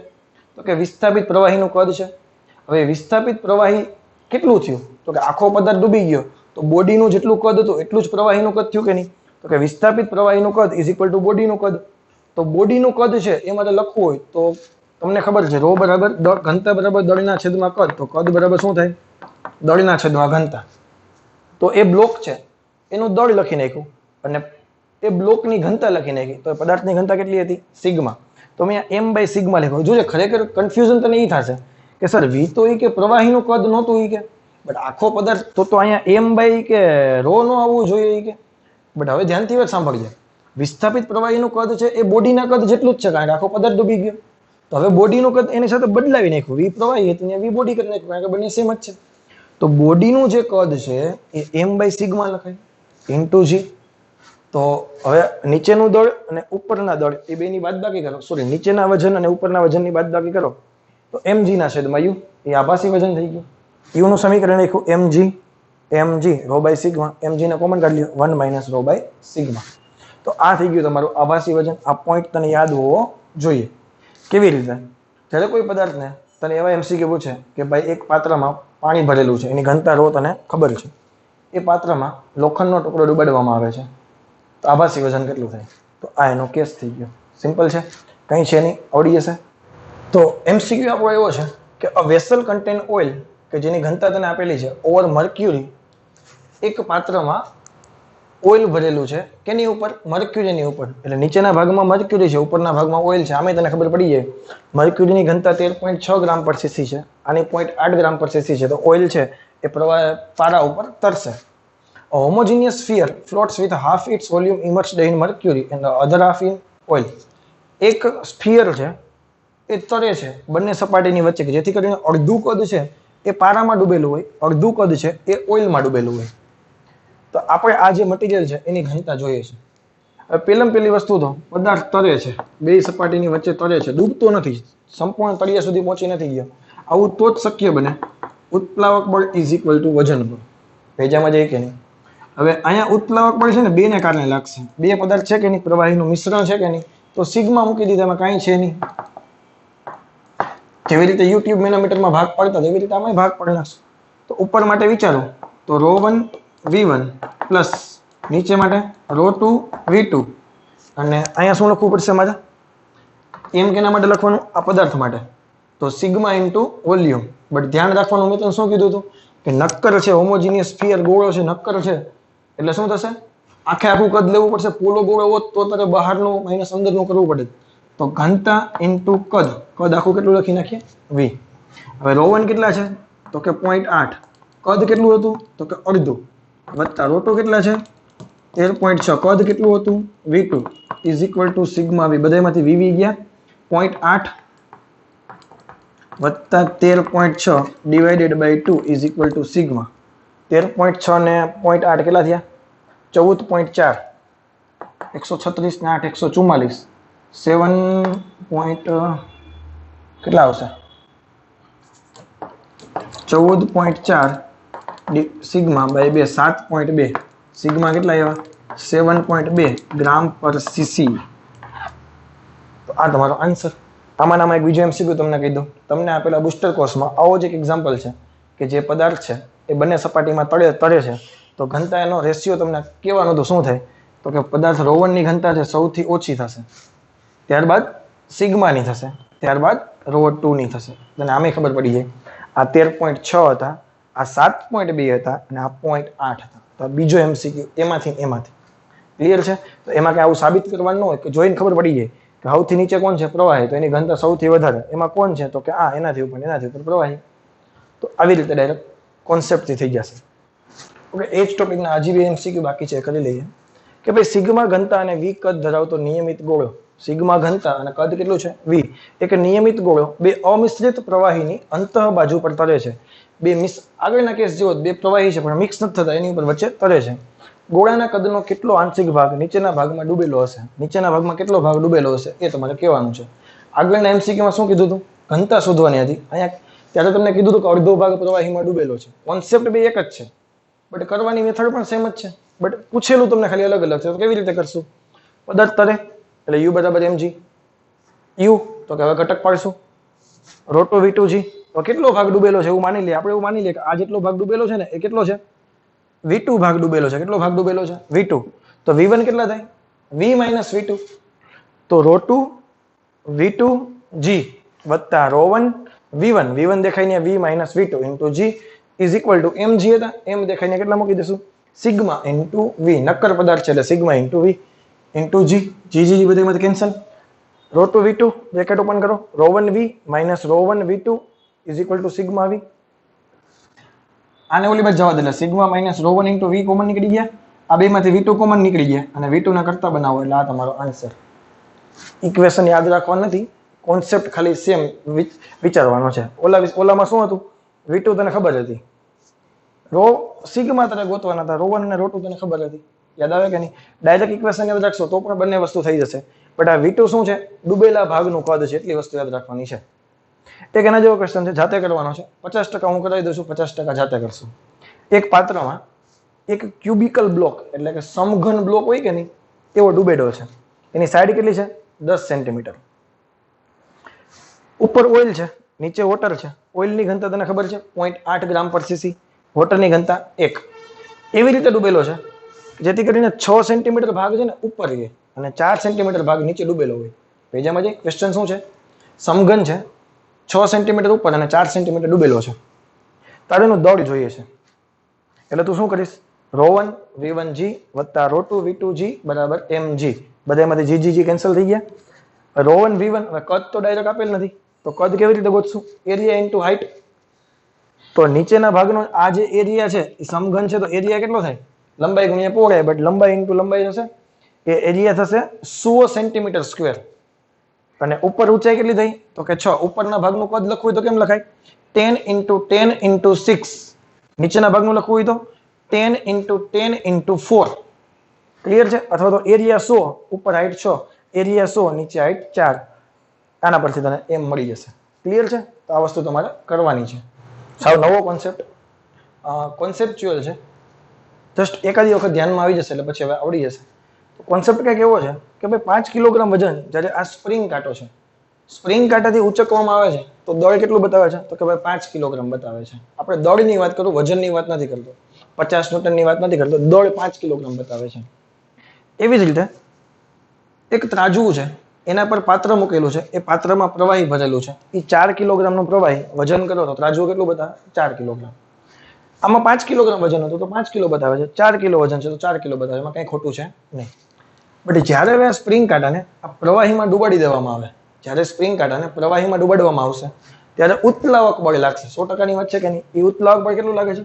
10 ન્યૂટન. હવે નવા રીડિંગ શોધવાના છે. આનું રીડિંગ કેટલું થાય અને આનું રીડિંગ કેટલું થાય એ શોધવાનું છે. એક કોન્સેપ્ટ તારે એ યાદ રાખવાનો છે. ન્યૂટનની ગતિનો ત્રીજો નિયમ ખબર છે? ન્યૂટન્સ લો ઓફ મોશનમાં તમે ત્રીજો નિયમ શીખી ગયા હતા. આઘાત અને પ્રત્યાઘાત સમાન મૂલ્યના અને પરસ્પર વિરુદ્ધ દિશાના હોય. તો અહીંયા એ જ કોન્સેપ્ટ યાદ રાખવાનો. કેવી રીતે? તો કે ઉત્પ્લાવક બળ છે એ સ્પ્રિંગ કાંટો ત્રાજવા પર લગાડશે અને ત્રાજવું સ્પ્રિંગ કાંટા પર જ લગાડશે. પાછું બોલું, ઉત્પ્લાવક બળ બંનેમાં લાગશે, વિરુદ્ધ દિશામાં લાગશે. કેવી રીતે? હવે સ્પ્રિંગ કાંટાનું તમે વિચારો તો સ્પ્રિંગ કાંટામાં નીચે તરફ વજન બળ કેટલું હતું? તો કે 50 ન્યૂટન હતું. આ શું હતું? 5 કિલોગ્રામના હિસાબે 50 ન્યૂટન લખી નાખ્યું. અત્યારે સ્પ્રિંગ કાંટાની વાત કરું છું. હવે જેવું ડૂબાડશો એટલે પ્રવાહી ઉત્પ્લાવક બળ લગાડશે. ઉત્પ્લાવક બળ કઈ દિશામાં લગાડશે? ઉપર તરફ. કેટલું લગાડે છે? 10 ન્યૂટન. હવે નેટ કેટલું વધ્યું તમારી પાસે? નીચે તરફ 40 ન્યૂટન વધ્યું કે નહીં? અને આને દળમાં કન્વર્ટ કરો mg તો કેટલું થયું? 4 કિલોગ્રામ થયું. એટલે સ્પ્રિંગ કાંટાનું નવું રીડિંગ કેટલું થઈ ગયું? 4 કિલોગ્રામ. ભેજામાં જાય છે? હવે ત્રાજવાની વાત કરું, નીચે તરફ કેટલું હતું? 40 ન્યૂટન. હવે આવ્યું ઉત્પ્લાવક બળ. તો જેવી રીતે ત્રાજવું સ્પ્રિંગ કાંટા પર ઉપરની દિશામાં ઉત્પ્લાવક બળ લગાડતું હતું એવી રીતે સ્પ્રિંગ કાંટો છે એ ત્રાજવા તરફ નીચેની દિશામાં ઉત્પ્લાવક બળ લગાડશે. આ થોડું કોમ્પ્લિકેટેડ છે સમજવા માટે, બટ યાદ રાખવું પડશે. ત્રાજવું નીચે તરફ ઉત્પ્લાવક બળ લગાડશે પરંતુ સ્પ્રિંગ કાંટો ત્રાજવું છે એના પર લાગતું ઉત્પ્લાવક બળ નીચે તરફ છે પરંતુ સ્પ્રિંગ કાંટા પર લાગતું ઉત્પ્લાવક બળ ઉપર તરફ છે. તો હવે એફ નેટ કેટલા થઈ ગયા? 50 કિલોગ્રામ. તો એમ કેટલા થઈ ગયા? 5 કિલોગ્રામ. મતલબ જે સ્પ્રિંગ કાંટો 5 માપતો હતો એ હવે 4 માપે છે. એટલે એક જરૂરી નથી કે બેની બદલી જ થઈ જાય. એ બધું ડિપેન્ડ કેના ઉપર છે? ઉત્પ્લાવક બળ ઉપર ડિપેન્ડ છે. અહીંયા 20 હોત તો આ કેટલા થઈ જાત? આ 3 થઈ જાત. આ કેટલા થઈ જાત? 6 થઈ જાત. ભેજામાં જાય કે નહીં? હવે એવું જરૂરી નથી કે બેને અહીં 2 હોય ને 3 હોય તો અહીં 3 થઈ જાય ને 2 થઈ જાય. બધી વસ્તુ ડિપેન્ડ કેના ઉપર છે? ઉત્પ્લાવક બળ ઉપર ડિપેન્ડ છે. કોન્સેપ્ટ શું છે? બંને પર સમાન મૂલ્યનું અને વિરુદ્ધ દિશાનું ઉત્પ્લાવક બળ લાગશે. ભેજામાં જાય કે નહીં? તો આવો એક MCQ છે આપણા બુસ્ટર કોર્સના ટેમ્પલેટમાં, તો કરાવું છું તમને. ઓકે, હું રકમ વાંચું છું. ક્વેશ્ચન કંઈક આવો છે કે ભાઈ એમ દળનો બ્લોક લટકાવેલો હોય ત્યારે સ્પ્રિંગ કાંટો એ છે એ 2 કિલોગ્રામ અવલોકન નોંધે છે. જ્યારે એમ દળનો બ્લોક છે લટકાવો, ખાલી સ્પ્રિંગ કાંટો ત્યારે હવામાં હોય ત્યારે માની લ્યો, ત્યારે કેટલું વજન દર્શાવે છે? 2 કિલોગ્રામ. જ્યારે બી કાંટો છે એ 5 કિલોગ્રામ, આમાં જે પાણી હતું એને કારણે બી કાંટાનું રીડિંગ કેટલું હતું? એ 5 કિલોગ્રામ રીડિંગ હતું. હવે જ્યારે સ્પ્રિંગ કાંટાને ત્રાજવા પર પાણી ભરેલ પાત્રમાં મૂકવામાં આવે, આમાં ડુબાડી દેવામાં આવે, ત્યારે આકૃતિમાં દર્શાવ્યા મુજબ એમ દળ પાણીમાં લટકતું રહે તેમ 2 કાંટા ગોઠવાય છે. હવે શું કરવાનું છે? આને આમાં ડુબાડી દેવાનું. હવે તમારું અવલોકન શું હશે કહેજીએ? મને એટલી ખબર પડે એનું રીડિંગ ઘટે. બોલ હા કે ના? એનું રીડિંગ ઘટે અને બીનું રીડિંગ વધે. શા માટે? શા માટે? આના પર ઉત્પ્લાવક બળ ઉપર દિશામાં લાગશે એટલે એ ઘટશે, આના પર નીચે તરફ લાગશે બીમાં એટલે બી વધશે. તો એનું અવલોકન શું હશે? હવે 2 kg થી ઓછું માપશે અને બીનું અવલોકન શું હશે? 5 kg થી વધારે. કેટલું ઉત્પ્લાવક બળ છે કીધું હોત ને હમણાં તો કેલ્ક્યુલેશન કરી નાખત, બટ ઉત્પ્લાવક બળ આપણે કીધું નથી. બાકી એમના કેલ્ક્યુલેશન થઈ જાય. માનો કે 10 ન્યૂટન ઉત્પ્લાવક બળ હતું, ચાલો હવે કેલ્ક્યુલેશન માં કરીને કહેજીએ. આનું રીડિંગ છે ને એક્ઝેક્ટ કેટલું થઈ જાય? 1 કિલોગ્રામ. આનું રીડિંગ એક્ઝેક્ટ કેટલું થઈ જાય? 6 કિલોગ્રામ. ક્લિયર છે? તો આવા બધા કોન્સેપ્ટ હોય છે એ તમને ખબર હોવી જોઈએ.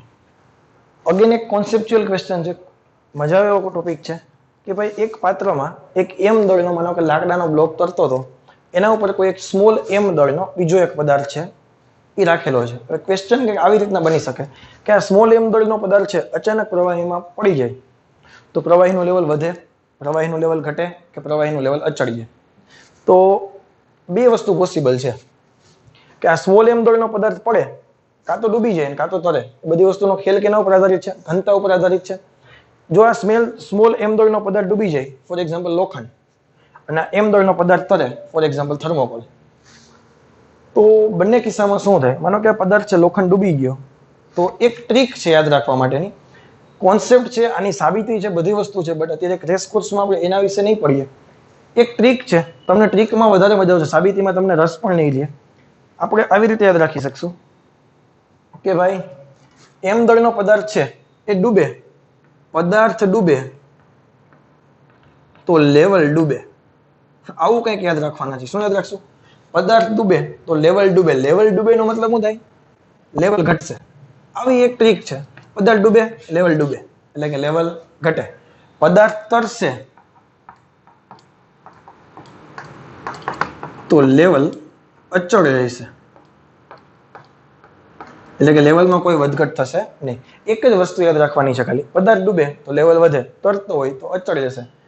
લેવલ ક્યારે વધી શકે? લેવલ ક્યારે વધી શકે? ફોર એક્ઝામ્પલ, જો આ એક્ઝામ્પલ તમે આવી રીતે સમજી શકો કે ભાઈ કોઈ એક વ્યક્તિ છે એ બરફ જમાવે છે, તો પાણીમાં પહેલેથી લોખંડનો ટુકડો નાખી દે, લોખંડના છરા નાખી દે છે, પછી બરફ જામે છે, એ બરફને પાણીમાં ડૂબાડી દીધો, પ્રવાહ બરફ ઓગળી જશે તો લોખંડના છરા ડૂબી જશે, તો લેવલ થોડુંક ઉતરી જશે. પાણી બરફ જમાવતી વખતે પાણીમાં થર્મોકોલની ગોળી સાથે જમાવી દીધી, એટલે બરફ ઓગળી જશે તો થર્મોકોલની ગોળીઓ તરશે, તો લેવલ તમારું અચળ રહેશે, કોઈ ફરક પડશે નહીં. એક વસ્તુ હંમેશા યાદ રાખવાની, લેવલ ત્યારે જ વધે, પ્રવાહીની ઊંચાઈમાં ત્યારે જ વધારો થાય જ્યારે બહારથી કોઈ પદાર્થ લાવો તો. બહારથી કોઈ પદાર્થ લાવી ડુબાડવામાં આવે. આ ભેજામાં જાય શું કામે? આ તમને એમ લાગે એમ દળનો પદાર્થ બહારનો હતો? ના ના, એ સિસ્ટમનો પોતાનો પદાર્થ છે, એ ડુબાડી દીધો ખાલી. આને યાદ રખાવું, પેલા કાગડાવાળી વાર્તા ખબર છે? તરસ્યો કાગડાવાળી, કે ભાઈ કુંજામાં પાણીના પથ્થર કાંકરા આવીને ડુબાડતો જાય, એટલે લેવલ વધશે. એ કાંકરા ક્યાંથી લઈ આવ્યો? બહારથી. બહારથી કોઈ પદાર્થ લાવીને પાત્રમાં નાખતો હતો અને પ્રવાહીનું લેવલ ઉપર આવે, જ્યારે મોઢા સુધી પાણી પહોંચે ત્યારે પાણી પીને છું થઈ જાય છે. તો સેમ એના જેવી સ્ટોરી છે. એટલે આનું એક્ઝામ્પલ એક આપણે યાદ રાખશું. હું યાદ રાખશું? પ્યાસા કૌવા. ઓલી વાર્તા આવતી કે નહીં, બહારથી કોઈ પદાર્થ લાવો એને તમે ડૂબાડો તો જ લેવલ વધે, બાકી લેવલ વધશે નહીં. પદાર્થ ડૂબે તો લેવલ ડૂબે એટલે કે લેવલ ઘટે. પદાર્થ તરતો હોય તો લેવલ કેવું રહેશે? અચળ રહેશે. આના આધારે કોન્સેપ્ચ્યુઅલ એમસીક્યુ બની શકે એમ છે. ઓકે, બે નાની એવી થિયરી. એક છે રેનોલ્ડ નંબર, તમને બધાને ખબર છે, જડત્વીય બળના છેદમાં શ્યાનતા બળ. શ્યાનતા બળ ટોપિક ચલાવવાનો આપણે બાકી છે. સ્ટોક્સનો નિયમ ને બધી વસ્તુ આપણે બાકી છે, ડિસ્કશન કરવાના છીએ. બટ રેનોલ્ડ નંબર કોને કહેતા હતા? રો વી ડીના છેદમાં ઈટા. રો છે પદાર્થની ઘનતા છે, વી છે પ્રવાહીનો વેગ, પ્રવાહીની ઘનતા, પ્રવાહીનો વેગ, જે પાઇપમાંથી પ્રવાહી પસાર થાય છે એનો વ્યાસ છેદમાં શ્યાનતા. ઘણી બધી બુકમાં રો વી આર ના છેદમાં એન છે. અહીંયા શું લખેલું છે? ખાલી ત્રિજ્યા. તો જો આ ડેટા બદલે તો આ બધા જ ડેટા બદલાઈ જાય. આ 1000 છે અહીંયા બે વડે મલ્ટીપ્લાય કરવા પડશે, 2000, 4000 એટલે ડેટા બદલાશે. આપણે રો વી ડી ના છેદમાં યાદ રાખવાના છીએ. રો વી ડી ના છેદમાં ઈટા. ડી છે અહીંયા પાઇપનો વ્યાસ લેવાના છીએ. જો 1000 કરતા ઓછા આવે તો એ વહન છે લેમિનાર ફ્લો, એટલે કે ધારારેખી વહન અથવા તો સ્તરીય વહન, એક લેયર ઉપર બીજું લેયર. 2000 કરતા વધી જાય તો અસ્થાયી વહન થઈ જાય, ખબર ના પડે કઈ બાજુ જાય છે, પ્રક્ષોબ્ધ વહન થઈ જાય, ટર્બ્યુલન્ટ ફ્લો થઈ જાય, વમળયુક્ત વહન થઈ જાય. અને 1000 અને 2000 ની વચ્ચે જો રેનોલ્ડ નંબર આવે તો એ વહન કેવું હશે? અસ્થાયી હશે. પૂછાવાની શક્યતા બહુ રેર છે, કારણ કે બધી બુકમાં ડેટા અલગ અલગ છે, તો શ્યોર નથી, એટલે પૂછાવાની શક્યતા થોડી ઓછી છે. ખાલી તમને એમ કહી શકે કે આવી વસ્તુ હોય, રો વી ડી ઈટા આપી દે તો એની રેનોલ્ડ નંબર કેટલો થાય એ તમને ખાલી પૂછી શકે. એક સાતત્ય સમીકરણ છે, કન્ટિન્યુટી ઇક્વેશન. તો કન્ટિન્યુટી ઇક્વેશન કોને કહેતા હતા? તો કે ભાઈ કોઈ પણ એક આડછેદમાંથી એકમ સમયમાં જેટલું દળ અંદર દાખલ થાય છે એટલું જ દળ એકમ સમયમાં બહાર નીકળશે. જો એરિયા વધારે હશે તો વેગ ઓછો હશે, એરિયા વધારે ઓછો હશે તો વેગ વધારે હશે. એટલે m1 = m2 ρ1 × v1. આ v છે ને એ વોલ્યુમના છે, આ v કેના છે? વોલ્યુમના છે. દળ ગુણ્યા ઘનતા ગુણ્યા કદ = ρ2 × v2. હવે કદ લખવું હોય પર સેકન્ડ બહાર આવતું કદ, તો એરિયા જો મીટર ક્યુબ પર સેકન્ડ થાય કે નહીં, પર સેકન્ડ બહાર આવતું કદ. આના બે ભાગ પાડી દો, મીટર ક્યુબ અને મીટર પ્રતિ સેકન્ડ. તો આ થઈ ગયો એરિયા અને આ થઈ ગઈ વેલોસિટી. તો ρ1 a1 × v1. હવે v છે ને આ કદ હતું, આ વેગ છે, બટ અંદરના ભાગમાં કઈ ઘનતા બદલવા નથી, એટલે ρ1 = ρ2 લખો તો a1 × v1 = a2 × v2. Area × વેગ એરિયા × વેગ. વહન દર કોને કહેવાય? વહન દર એટલે કે રેટ ઓફ ફ્લો, પર સેકન્ડ કેટલો ફ્લો જાય છે. તો area × v, metre cube, metre square અને મીટર પર સેકન્ડ. તો મીટર ક્યુબ પર સેકન્ડ છે એ જ વહન દરનો એકમ છે. પ્રતિ સેકન્ડ કેટલું કદ બહાર નીકળે છે એને જ કહેવાય વહન દર. તો એવી છે એનો જથ્થો કેવો રહે? અચળીય. તો v ચલે છે 1/a. તમને એમ કે વેલોસિટી અને ક્ષેત્રફળનો ગ્રાફ કેવો આવે? તો એ ગ્રાફ કેવો આવે? અતિવલય ગ્રાફ આવે. કેવો આવે? હાઇપરબોલા ગ્રાફ આવે. આવી બધી વસ્તુ આપણને ખબર હોવી જોઈએ. હવે રેટ ઓફ કન્ટિન્યુટી ઇક્વેશનના એક બે એક્ઝામ્પલ છે, એ કરી લઈએ. તો કન્ટિન્યુટી ઇક્વેશનમાં આવા 3 પ્રકારના પ્રોબ્લેમ પૂછવાની શક્યતા મહત્તમ છે. તો એક એવું છે કે ભાઈ એક એરિયામાંથી, જેનો એરિયા એ હતો, એ પાઇપમાંથી v1 = 3 મીટર પર સેકન્ડની વેલોસિટીથી કોઈ પ્રવાહી આવે છે. એના બે ભાગમાં વેચાય છે. એક સાઈડનો એરિયા પાછો એ જ છે કે જેમાં 1.5 મીટર પ્રતિ સેકન્ડનો વેગ મળે છે, અને બીજાનો એરિયા 1.5 એ છે, તો એમાં વેગ કેટલો થાય? તો આવા કિસ્સામાં આપણે શું લખી શકીએ કે ભાઈ ઇનકમિંગ = આઉટગોઈંગ. Incoming = living. છોડી દઈએ એ પણ લખો તો પણ ચાલશે. ઇનકમિંગ શું હતું? તો કે એરિયા એ, વેલોસિટી કેટલી છે? a1. જો ખરેખર તો આમ લખવાનું છે, આપણે બીજું કંઈ નથી લખવાનું. a1 v1 = a2 v2 + a3 v3. a1 કેટલા હતા? a. વેલોસિટી કેટલી હતી? 3. a2 કેટલા હતા? તો કે a. વેલોસિટી કેટલી હતી? 1.5. a3 કેટલા છે? તો કે 1.5 a. વેલોસિટી કેટલી છે? v. આ મારે જોઈએ છે. બધાયમાંથી પહેલા તો એરિયા કાઢી નાખો. તો 3 = 1.5 + 1.5 v. 1.5 પહેલા આ બાજુ આવવા દે તો 1.5 × 1.5 v. તો v બરાબર કેટલા આવ્યા? 1 મીટર પર સેકન્ડ. ક્લિયર છે? એક આવા એમસીક્યુ હોઈ શકે. એક બીજું નળના, કે ભાઈ કોઈ એક નળમાંથી પ્રવાહી નીચે પડે છે, એ નળનો આડછેદ 1 સેન્ટીમીટર સ્ક્વેર છે. પ્રવાહી જ્યારે પડે છે ત્યારે એનો વેગ કેટલો છે? 1 મીટર પર સેકન્ડ. હવે જ્યારે પ્રવાહી ધીમે ધીમે નીચે આવશે એટલે થશે શું? વેગ વધશે. વેગ વધશે એટલે એરિયા ઘટે, તો ધીમે ધીમે એનો માર્ગ કેવો થઈ જાય? સાંકડો થઈ જશે. તો એ એરિયા અને વેગ બંને ગોતવાના છે. તો આમાં તો મુક્ત પતન વાળું જે ઇક્વેશન હતું ને અચળ પ્રવેગી ગતિના ઇક્વેશનમાં, ત્રીજું v² - v02 = 2ad. આની હેલ્પ લઈ લ્યો એટલે થઈ જાય. v² ના v². V0 કેટલા હતા તો કે 1 મીટર પર સેકન્ડ એનો સ્ક્વેર 2 ના 2 પ્રવેગ કેટલો 10 ડિસ્ટન્સ કેટલું છે 15 સેન્ટીમીટર એટલે કે 0.15 મીટર તો v square minus 1 is equal two 10 દુ 20 20 ગુણ્યા 0.15 એટલે કે 3 તો v સ્ક્વેર બરાબર 4 તો v કેટલા આવ્યા 2 મીટર પર સેકન્ડ જમીન પર પહોંચશે ત્યારે 1 માંથી એનો વેગ કેટલો થઈ ગયો 2 અને અહીંયા એરિયા કેટલો થાય આનો એરિયા વેગ ખબર આનો એરિયા નથી ખબર વેગ ખબર તો કન્ટિન્યુટી ઇક્વેશન મૂકો અહીંયા એરિયા કેટલો છે 1 સેન્ટીમીટર સ્ક્વેર ઇન્ટુ વેગ કેટલો છે 1 મીટર પર સેકન્ડ આ બાજુ વેગ કેટલો છે 2 મીટર પર સેકન્ડ તો એરિયા મારે જોઈએ મીટર પર સેકન્ડ કેન્સલ થઈ ગયા તો a2 કેટલો આવ્યો 1/2 સેન્ટીમીટર સ્ક્વેર એક આ પ્રકારના ક્વેશ્ચન હોઈ શકે તો એમાં થોડું કોમ્પ્લિકેટેડ વસ્તુ એ છે કે અચળ પ્રવેગી ગતિ ના તમારે ઇક્વેશન યુઝ કરવા પડશે ત્રીજા કેસ કેવા હોઈ શકે કે ભાઈ એક સ્પ્રે પંપના નળાકાર ટ્યુબની ત્રિજ્યા r છે એક પંપ છે તમારી પાસે એની જે ટ્યુબ હતી એની નળાકાર ભાગની ત્રિજ્યા કેટલી હતી તો કે કેપિટલ R તેના એક છેડે r ત્રિજ્યાના n છિદ્રો છે અને જે બીજો ભાગ હોય છે ટ્યુબનો ત્યાં નાના તમે કેટલા હોલ કરી દીધા n છિદ્ર કરી દીધા કે જેની ત્રિજ્યા કેટલી રાખી દીધી r હવે અહીંથી જ્યારે પ્રવાહી જાય છે ત્યારે ટ્યુબમાં વેગ કેટલો છે v તો બહાર નીકળે ત્યારે તમારે શું જોઈએ છે v ડેશ જોઈએ છે ફરીથી કન્ટિન્યુટી ઇક્વેશન a1 v1 બરાબર a2 v2 આનો એરિયા કેટલો થયો પાઈ r સ્ક્વેર ઝડપ કેટલી થઈ ગઈ v હવે એકકનો એરિયા કેટલો થાય તો કે r ત્રિજ્યાનો હોલ હતો તો પાઈ r સ્ક્વેર છે કે નહીં આવો એરિયા કેટલા હોલ હતા તો કે n ઝડપ કેટલી થાય v ડેશ પાઈ કેન્સલ તો v ડેશ શું આવ્યું r સ્ક્વેર ના છેદમાં સ્મોલ r સ્ક્વેર આટલું થયું ને r સ્ક્વેર nr સ્ક્વેર છેદમાં ગયા ઇન્ટુ v આ તમારો જવાબ આમાં ક્યાં કંઈ છે કન્ટિન્યુટી ઇક્વેશન આવી જાય તો તમે નસીબદાર છો કે એક્ઝામમાં કન્ટિન્યુટી ઇક્વેશન પૂછાઈ ગયું ફ્લુઇડ મિકેનિક્સમાંથી કારણ કે બહુ ઇઝી ટોપિક હતો અને ફટાફટ કવર થઈ જાય એવો ટોપિક હતો ઓકે તો આજના લેક્ચરમાં આટલું રાખીએ ફ્લુઇડ મિકેનિક્સના બીજા પાર્ટમાં ફરીથી મળશું એટલે બર્નોલીસ થિયરમ વેન્ચુરી મીટર શ્યાનતા એટલે કે વિસ્કોસિટી અને સરફેસ ટેન્શન એટલે કે પૃષ્ઠતાણ આ 4 ટોપિક પર ફરીથી ડિસ્કશન કરશું તો આજના લેક્ચરમાં આટલું રાખીએ થેન્ક યુ